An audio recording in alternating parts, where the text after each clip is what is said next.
You want to support Roland Martin Unfiltered? Be sure to join our Bring the Funk fan club. Every dollar that you give to us supports our daily digital show. There's only one daily digital show out here that keeps it black and keep it real as Roland Martin Unfiltered. Support the Roland Martin Unfiltered daily digital show by going to RolandMartinUnfiltered.com. You can make this possible. I don't understand what is going to get these people to realize what's going on here. Again, if I'm having a conversation about health, I'm going to listen to doctors and not what people like Rand Paul are saying. I'm listening to scientists. I'm listening to if I'm dealing with coronavirus, the number's 82,000 dead. Okay, what I'm not going to do is, well, you're not the be-all to end-all. Of course he's not. First of all, the Senate isn't even the be-all to end-all. Governors and county executives and mayors make those decisions. But this callous way by which many Republicans are operating as if, yeah, we should just accept the fact that we're going to lose 2,000 to 3,000 people a day. We're good. It's really, really weird to me, for lack of a better word at the moment, exactly how inept and ignorant these congressmen are acting at the moment.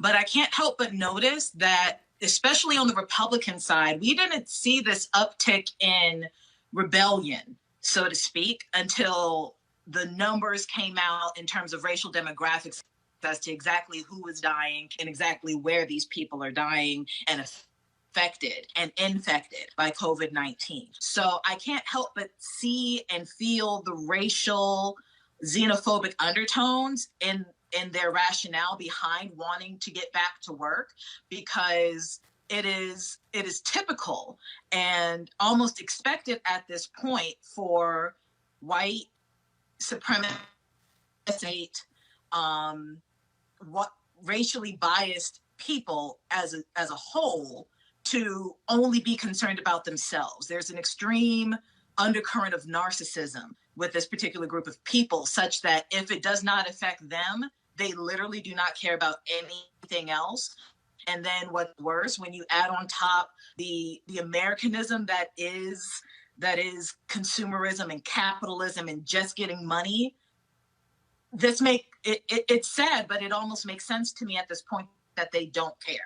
I was looking at the numbers for Kentucky, and while compared to, say, Maryland or New York, they're relatively low, they are still dying at a rate that is way higher than normal. It's not, it's not normal that 311 people are dead by a disease within 2 months. That's crazy. So the fact that your elected official does not take that into consideration and does not, frankly, does not care about these numbers to the point of actually taking Dr. Fauci's advice and taking it to heart, legislating in that same vein to save lives.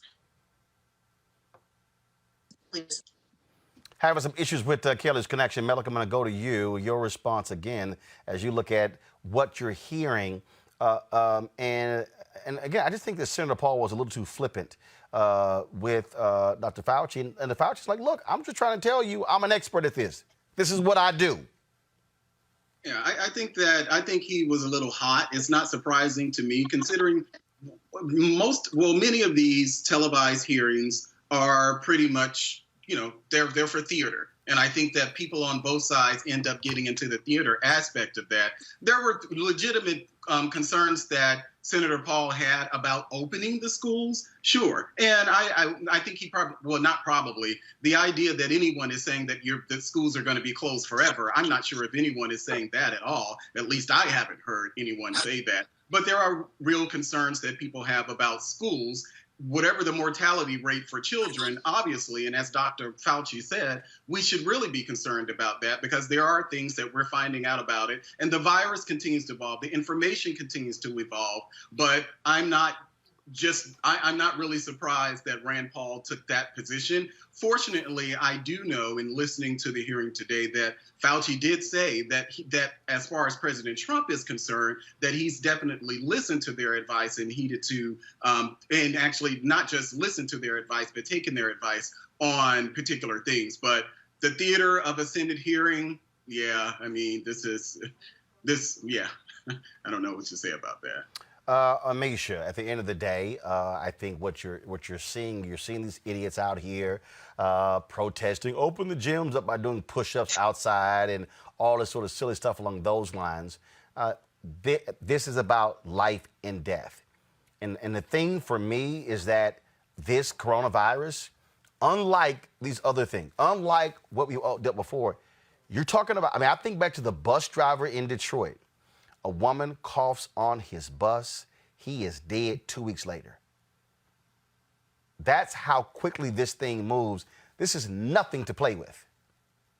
Absolutely. And the gall that it takes for Senator Rand Paul to actually go up there and say something like that, not only in challenging Dr. Fauci's advice, but also not recognizing the newly released information about how this is affecting children. Yes, maybe the death toll for them isn't the same as it is for the elderly, but I can't think of a single parent in America who is willing to risk their child having kidney failure, having heart conditions, having lung issues. All of those things have now been traced back to COVID-19 in children. So yes, they may live. However, it's not that they're not going to have developmental issues related to these organs that they need to survive. In addition to that, we know that classrooms and the way that they're built is not meant for social distancing. And these aren't things that you can just flip a switch and say, let's get school started back in August, and all of those things all of a sudden eradicate themselves. Schools are very difficult to manage in and of themselves regularly. And we know that. We know that the majority of classrooms in the public school system across America are overcrowded. Do we even have enough teachers for the capacity of reducing a classroom size to maybe 12 students, to them not being able to eat in the cafeterias anymore, to them no longer being able to participate in any of the social activities or group activities at school? This would fundamentally change the way we think about education in this country. And I think that Senator Paul, he was trying to score some cheap political points.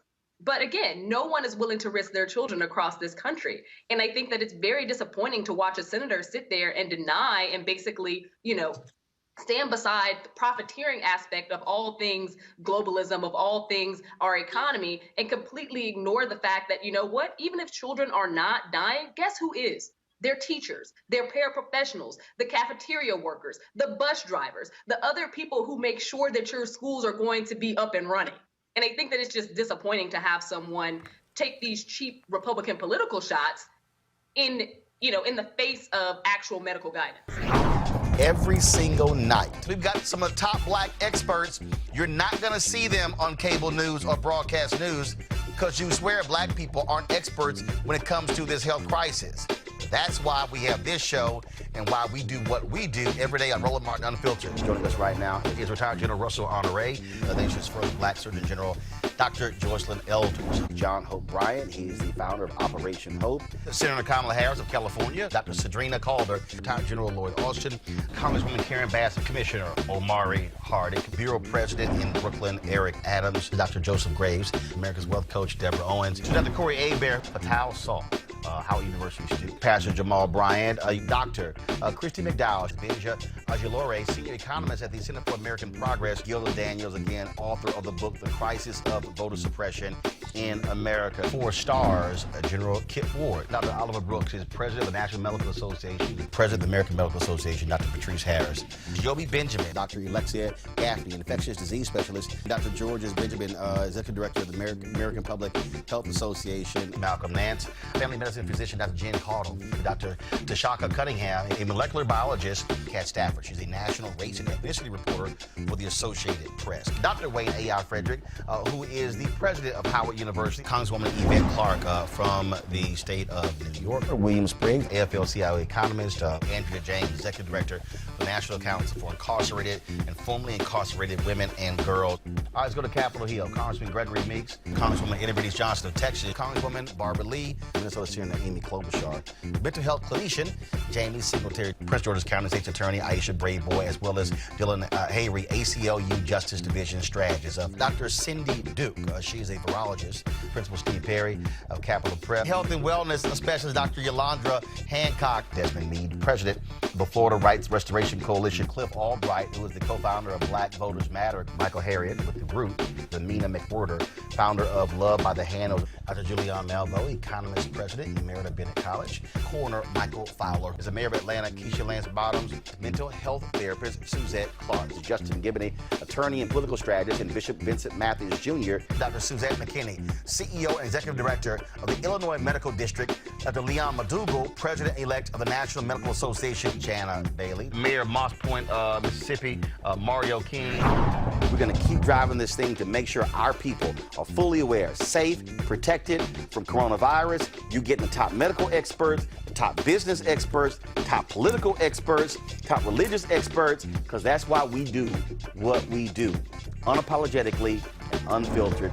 Ain't nobody else in the black media space doing what we do.